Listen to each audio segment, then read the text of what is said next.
사기가 도대체 뭐냐? 1000만 원만 투자를 하면 100만 원 가까이 주겠대요. 사귈 리가 없다. 사귀면 안 된다. 거의 100% 사기라고 보시면 됩니다.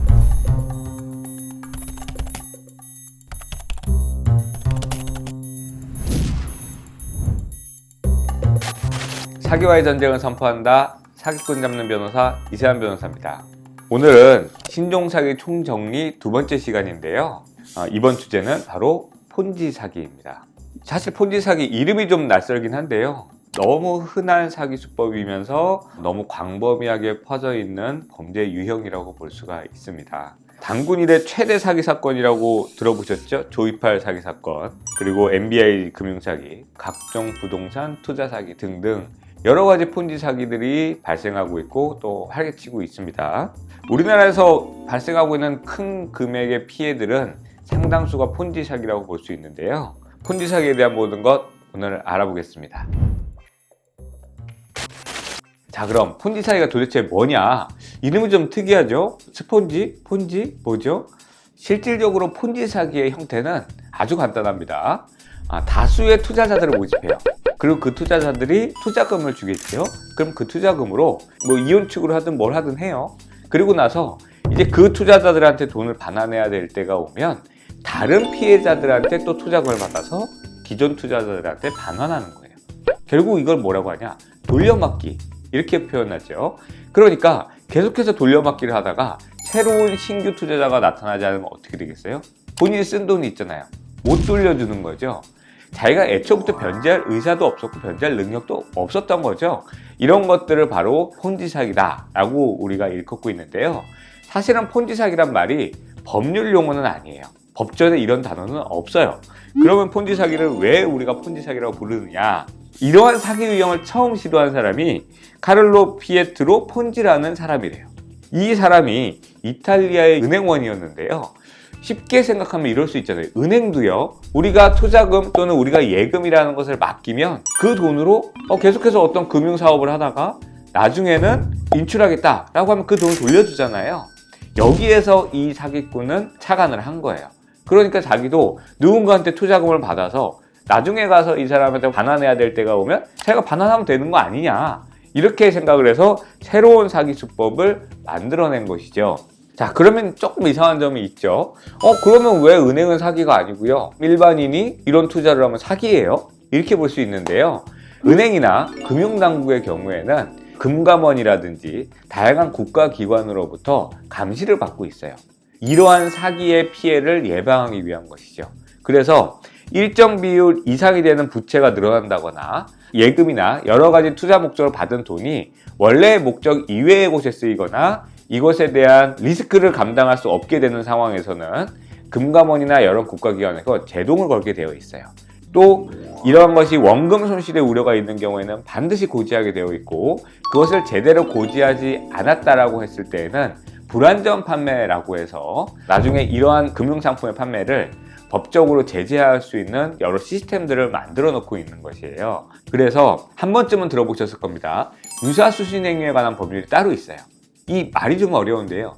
유사수신행위가 뭐냐면 개인적으로 투자금을 모집하는 거예요. 그래서 국가기관에서 미리 허가를 받지 않은 개인이 이런 투자금을 받지 못하도록 되어 있는 것이에요. 대부분의 폰지 사기는요, 초반에 투자한 사람들은 원금과 이자를 받는 경우가 많아요. 누군가한테 투자금을 받아서 기존 투자자한테 돌려받기 식으로 받고, 크게 이제 점점 투자금이 늘어날 거잖아요. 투자자가 계속 늘어나니까 그 마지막에 투자자가 굉장히 늘어났을 때 딱 그때 그 돈을 가지고 도망가는 거. 이게 폰지 사기의 기본적인 구조라고 보시면 됩니다. 대표적인 예를 들어볼게요. 부동산 호황일 때에는요, 부동산 투자 사기가 기승을 부립니다. 그리고 주식 투자가 호황이 됐을 때는요, 주식 투자 사기가 기승을 부려요. 또 코인이 굉장히 잘 된다, 이런 소문이 돌잖아요. 그럼 코인 사기 쪽으로 넘어갑니다. 결국은요, 사기꾼은 똑같아요. 원금도 보장된대요. 그리고 수익률도 너무너무 좋대요. 1년에 10% 이상 수익률을 말합니다. 10%가 뭐예요? 월 10% 얘기하는 말도 안 되는 경우도 많고요. 부동산에 투자를 하고 심지어 주식에 투자를 하고 더 나아가서 코인에 투자를 했는데, 주식과 코인 특징이 뭔지 너무나 잘 아시잖아요. 떨어질 때도 있고 오를 때도 있어요. 근데 어떻게 원금을 보장하겠어요? 이거 자체가 사기의 하나의 수법이다. 이렇게 보셔야 될 것 같고요. 최근에 나온 또 다른 사기가 있습니다. 상품권 사기인데요. 우리가 흔히 백화점 앞에 가면 상품권을 조금은 싸게 판다라고 하는 것을 한 번쯤은 보셨을 거예요. 뭐 3%, 4%, 이 정도로 판매하는 걸 보고 그분들은 매입을 하기도 해요. 근데 매입할 때는 조금 더 싸겠죠? 조금 더 싸게 매입을 한 다음에 조금 더 비싸게 판매를 해요. 그럼 그분들의 수익의 마진이 있을 거잖아요. 이게 어떻게 보면 정상적인 구조죠.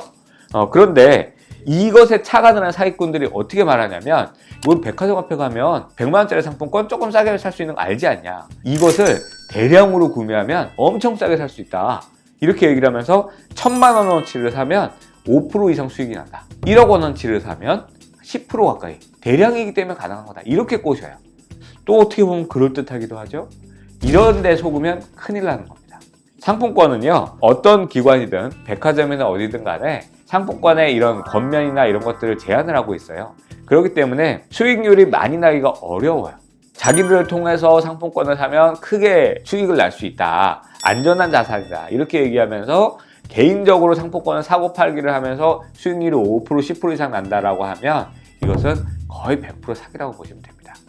최근에는 이러한 유사한 방식으로 코인과 결합된 폰지 사기가 있었습니다. 자신들의 회사의 홈페이지를 만들고 그 회사에서 돈을 자신들의 어떤 캐시 같은 형태로 지급을 한다고 얘기를 하고 있어요. 그러니까 뭐 캐시 이런 형태로 주겠다라고 하면서 나중에 가면 없어지거나 지급이 안 되는 경우가 너무 많아요. 결국에는 실물 현금을 주는 게 아니라 캐시 형태로 준다라고 할 것은, 이것은 사기일 가능성이 대단히 높다라고 보셔야 될 것 같아요. 이런 업체들이 1000만 원을 투자를 하면 매월 거의 100만 원씩 연금식으로 줄 수 있다, 이렇게 얘기를 하면서 회원들을 모집을 했는데요. 굉장히 혹하죠. 1000만 원만 투자를 하면 첫 달에 일부 주고 그 다음 달부터 거의 100만 원 가까이 주겠대요, 평생. 이 회사는 과연 어떻게 이 돈을 줄 수가 있을까요? 이거는 애초부터 지급할 의사와 능력이 없었다고 봐야겠죠. 아마 이 사건에서도 분명히 초반에 투자자들은 일부 돈을 받았을 겁니다. 어떻게? 나중에 받은 투자자들로부터 받은 피해금으로 지급을 했을 거예요. 나중에 문제는 뭐냐면 출자자가 한두 명이 아니고요, 10만, 20만 이렇게 넘어가는 거예요. 그런데 점점 늘어날수록 어떻게 되겠어요? 본인들도 지급해야 되는 돈이 늘어나니까 결국에는 속된 말로 배째라, 이렇게 나오게 되는 것이죠. 이런 경우에 피해액이 뭐 수십억, 수백억 또는 수천억이 넘어가기도 해요. 너무 많은 다수의 피해자들, 큰 금액의 피해가 확산되고 있는 것이 현실인 것 같습니다. 이런 폰지 사기를 당해서 오신 피해자분들을 저희가 상담을 하다 보면 공통적인 유형이 몇 가지가 있습니다. 첫 번째로 지인 소개를 통해서 오신 분들이 너무너무 많아요. 두 번째로 지인 소개로 오다 보니까 사기꾼 말을 너무 믿으려고 맹신하는 경우가 많아요. 아니다, 제가 사귈 리가 없다, 몇 달은 저도 돈 받았다, 사귀면 안 된다, 이렇게 막 얘기를 하세요. 그리고 오히려 저희한테 화를 내시는 분도 있어요. 아니 왜 걔를 나쁜 애로 만드냐, 저희한테 오히려 막 타박을 하시는 경우도 있는데요. 사람의 심리가 그런 것 같아요. 그게 사기인 것을 믿고 싶지 않은 거죠. 저희는 그 부분도 이해는 합니다. 이해는 하지만 너무 안타깝고, 특히 그 지인을 그러면 같이 고소를 할 수 있냐, 이것도 굉장히 많이 물어보시는데요. 그 지인도 같이 속은 경우가 사실은 많습니다. 그래서 소개시켜준 사람만으로는 그것을 사기죄의 공범이라고 보기는 다소 어려운 점이 있어요. 사기꾼들이 하는 공통적인 두 가지 말이 있어요. 첫 번째로 한창 사기칠 때는 뭐라고 얘기하냐면, 이 돈을 더 넣어야, 그래야 네가 예전에 투자받은 것도 반환받을 수 있어.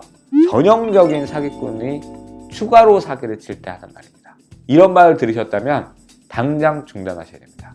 그리고 두 번째로는, 너 나 고소하면 너 이 돈 절대 못 받아, 항상 이렇게 얘기를 해요. 그러니까 투자금을 줘서 사기를 당한 피해자가 가해자의 눈치를 보게 되는 상황이 되는 거예요. 피해자가 가해자 눈치 보는 범죄의 유형이 사기 범죄밖에 없는 것 같아요. 가해자가 돈을 줄지 말지를 선택하고 있는 입장이 되다 보니 피해자들이 정말 가해자 말을 믿고 고소도 못하고 어떻게 하죠 이렇게 상담 오시는 분이 너무 많은데요. 그 말이 또 다른 사기의 시작이 됩니다.